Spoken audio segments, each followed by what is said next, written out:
తెలంగాణలో హరిహర క్షేత్రంగా పేరుగాంచిన వేములవాడ శ్రీ రాజరాజేశ్వర స్వామి దేవస్థానంలో శ్రీరామ కళ్యాణ మహోత్సవాలకు ఏర్పాట్లు పూర్తి చేశారు.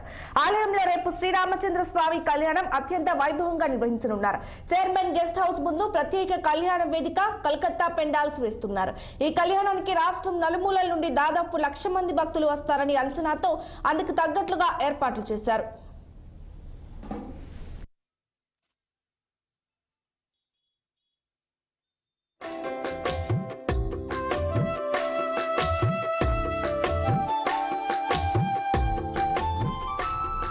అటు కళ్యాణ మహోత్సవాల సందర్భంగా శ్రీ స్వామి వారికి మహాన్యాసపూర్వక ఏకాదశ రుద్రాభిషేకం, శ్రీ సీతారామచంద్ర స్వామి వారికి పంచోపనిషత్తు ద్వారా అభిషేకం, పరివార దేవతార్చనలు జరిగాయి. అనంతరం యాగశాల ప్రవేశం, అంకురార్పణం, అగ్ని ప్రతిష్ఠ తదితర కార్యక్రమాలను ఆలయ అర్చకులు వేద మంత్రాలతో నిర్వహించారు. మరోవైపు శ్రీరామనవమి ఏర్పాట్లలో భాగంగా టెంట్లు, వసతి, తాగునీరు, పార్కింగ్ స్థలంతో పాటు అన్నదాన కార్యక్రమం కూడా ఏర్పాటు చేస్తున్నట్లు ఆలయ ఈవో వినోద్ రెడ్డి తెలిపారు.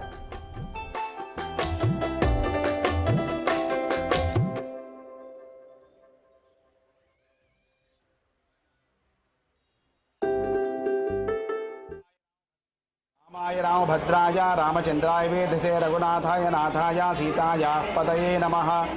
వేములవాడ రాజరాజేశ్వర స్వామి వారి యొక్క క్షేత్రంలో వసంత నవరాత్ర ఉత్సవాలు, రామనవరాత్ర ఉత్సవాల్లో భాగంగా నిన్నటి రోజు నుంచి 3 రోజుల పాటు త్రిరాత్ర దీక్షతోటి స్వామివారి యొక్క యాగశాల ప్రవేశము, మంటపారాధన, అగ్ని ప్రతిష్టాపన, మూలమంత్ర హవనం మొదలైనటువంటి కార్యక్రమాలన్నీ కూడా ఆరంభించడం జరిగింది.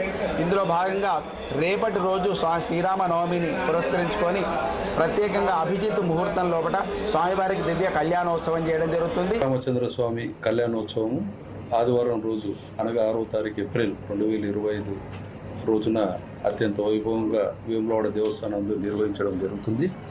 ఈ యొక్క ఏర్పాట్లకు సంబంధించి ఇప్పటికీ అన్ని శాఖల సమన్వయంతో ఏర్పాట్లు ముమ్మరంగా మేము చేయడం జరుగుతుంది. దాదాపుగా అన్ని కార్యక్రమాలు ఏర్పాట్లు ముగింపు దశకు వచ్చినాయి. ఈ దాదాపుగా ఒక 60,000 మంది భక్తుల వరకు ఈ యొక్క కళ్యాణోత్సవంలో పాల్గొంటారని చెప్పి అంచనా వేశాము. దాని తగ్గట్లుగా భక్తులకు త్వరితగతిన దర్శనం అవ్వడానికి క్యూ లైన్ వసతి, వేచి కళ్యాణం వీక్షించడానికి వచ్చిన భక్తులకి LED స్క్రీన్స్ 8 LED స్క్రీన్స్ పెట్టి వివిధ ప్రాంతాల్లో వాళ్ళకు కళ్యాణం చూడడానికి కోసం అని చెప్పి అరేంజ్మెంట్ చేశాము. అలాగే వాళ్ళకి బటర్ మిల్క్ ప్యాకెట్స్, మంచినీరు, తర్వాత అరటి పండ్లు కూడా గ్యాలరీస్లో కూర్చునే భక్తులకు కూడా మేము ఉచితంగా అందజేస్తున్నాము. అలాగే కళ్యాణానంతరము భక్తులకి అన్నదాన వితరణ కార్యక్రమం కూడా ఇక్కడ చేస్తున్నాము. రామాయ రామభద్రాయ రామచంద్రాయ వేధసే